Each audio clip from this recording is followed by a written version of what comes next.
आज हम विज्ञान और इतिहास के एक ऐसे संगम की बात करने वाले हैं जो सच में सोचने पर मजबूर कर देता है। हम ये देखने की कोशिश करेंगे कि कैसे करीब 1400 साल पुराने एक ग्रंथ में पहाड़ों का एक ऐसा राज बताया गया जिसे समझने में मॉडर्न साइंस को सदियां लग गईं।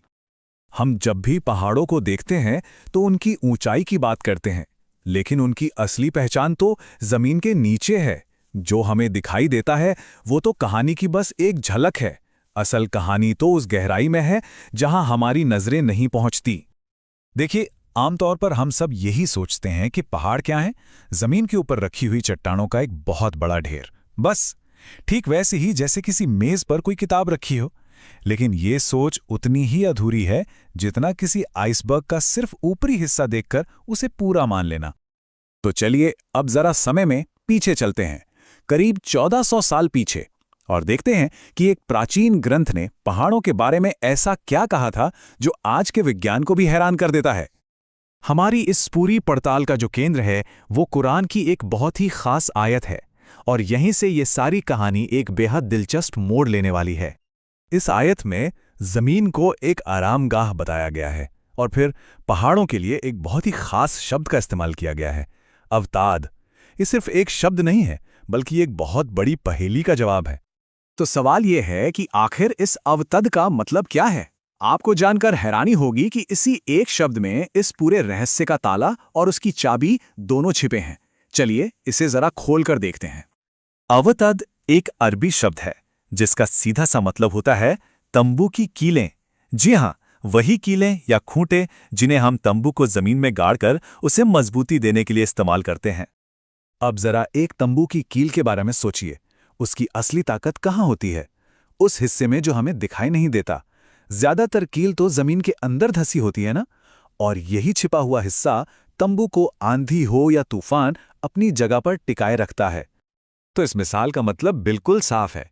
ये इशारा कर रही है कि पहाड़ सिर्फ जमीन के ऊपर रखी हुई चीज नहीं है, बल्कि उनकी गहरी जड़ें हैं जो धरती को ठीक एक कील की तरह मजबूती से जकड़े हुए हैं। अच्छा, अब इस प्राचीन जानकारी को यहीं पर रोकते हैं और एक लंबी छलांग लगाकर आज की दुनिया में आते हैं। अब देखते हैं कि मॉडर्न जियोलॉजी यानी हमारा भूविज्ञान पहाड़ों की इस पहेली के बारे में क्या कहता है। जरा इस टाइमलाइन पर एक नजर डालिए। एक तरफ कुरान का ये वर्णन है और दूसरी तरफ इसकी साइंटिफिक पुष्टि। आइसोस्टैसी का सिद्धांत बस हमें यह समझाता है कि कैसे धरती की परत पर ये भारी भरकम पहाड़ एक बैलेंस बनाकर तैरते हैं। और कमाल की बात देखिए, इन दोनों बातों के बीच 12 सदियों से भी ज्यादा का फासला है।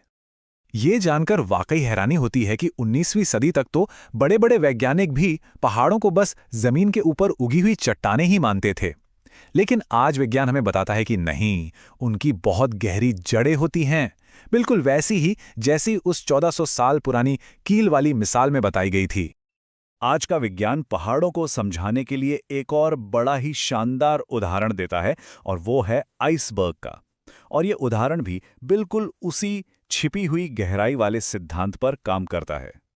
और अब जो आंकड़ा आप देखने वाले हैं वो सच में दिमाग घुमा देने वाला है। दुनिया का सबसे ऊंचा पहाड़ माउंट एवरेस्ट, उसकी ऊंचाई है करीब 9 किलोमीटर। लेकिन जमीन के नीचे उसकी जड़, क्या आप अंदाजा लगा सकते हैं? वो 125 किलोमीटर तक गहरी हो सकती है। मतलब जो हम देखते हैं वो तो बस शुरुआत है, कुछ भी नहीं। तो आखिर इन गहरी जड़ों का काम क्या है? ये जड़ें हमारी धरती की विशाल टेक्टोनिक प्लेट्स को, यानी जमीन की जो तैरती हुई परतें हैं, उन्हें स्थिर रखती हैं। ये जमीन को बहुत ज्यादा कांपने या हिलने से रोकती हैं और धरती का संतुलन बनाए रखती हैं, यानी ठीक एक कील की तरह। तो अब हम अपनी इस पड़ताल के दोनों धागों को एक साथ जोड़ते हैं। एक तरफ प्राचीन ज्ञान और दूसरी तरफ आधुनिक विज्ञान, और देखते हैं कि इन दोनों को मिलाकर आखिर क्या तस्वीर बनती है। तो एक तरफ है 14 साल पुरानी तंबू की कील की मिसाल, और दूसरी तरफ है आज के विज्ञान की आइसबर्ग की मिसाल। दोनों अलग अलग हैं, लेकिन दोनों का निचोड़, दोनों का सिद्धांत एक ही है। असली ताकत और स्थिरता उस हिस्से में है जो हमारी नजरों से छिपा हुआ है।